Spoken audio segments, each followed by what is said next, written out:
I come from a blood neighborhood, so you know, bad blocks just stood for Beacon, Alcott, and Davis, and all those individuals who you know, like I said, relatives and friends who were of those streets. We just gave it a name, bad blocks. That was the area that we represented. How much did you really get involved into the whole blood thing when you were growing up? How much was I involved in the whole bloods? I mean, you know, I started thinking, my whole family on my father's side and mother's side has a blood background, and it goes back to California. And so in the 80s, you know, it kind of, my neighborhood over there on Beacon on the north side and Walnut Park, you know, the gang affiliation kind of got real heavy over there. And me myself, I started thinking I was a blood at a young age, just thinking it was cool because my older brothers and older cousins and friends used to, you know, was claiming blood. So I started thinking I was a blood around 12 years old. I was young, 11 years old, you know, playing with it, you know, at first, and then growing up, you get going to the skate rings and just going out and being out and stuff, and you know, you get into fights over colors, and you know, it just led to something else. But it was initially done from me and people I hung with just being silly because we were just trying to imitate what our older cousins and relatives did. But you know, it was official. What do you think was the craziest situation you got into?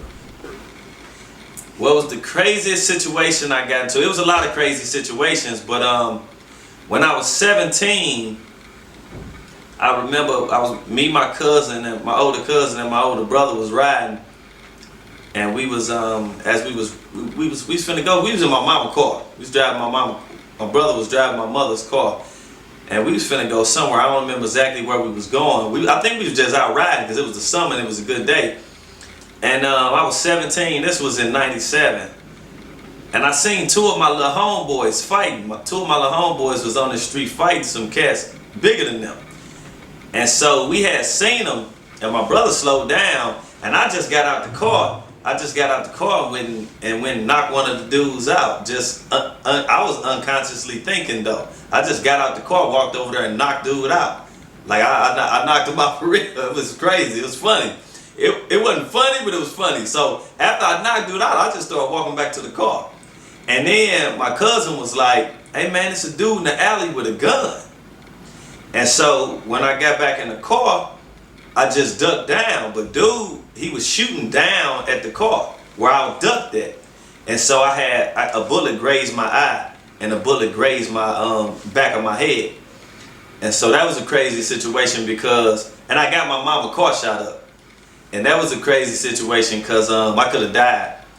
Like, you know, I still feel the sore and the scrape in the back of the middle of my head from the bullet grazing the top of my head. And so I could have actually died just playing around, just being silly, jumping out the car because I'm seeing my little homeboys fighting and stuff, thinking, you know, I'm helping them and you know whatnot, and I could have been dead, you know. So that was a crazy situation. Was that a wake-up call? It definitely was a wake-up call because I mean, don't get me wrong, I've been around a lot of situations where somebody done got killed in front of me, or we done been shot at, or was shooting at somebody. So I've been around a lot of those situations, but I've never been touched by a bullet.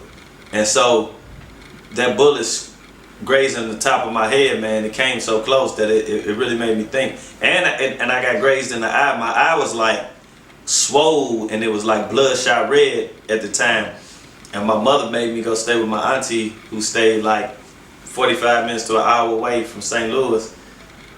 And it was a wake-up call because I had to think about, like, I could have died, and it taught me, you know, not to put myself in a silly situation like that no more.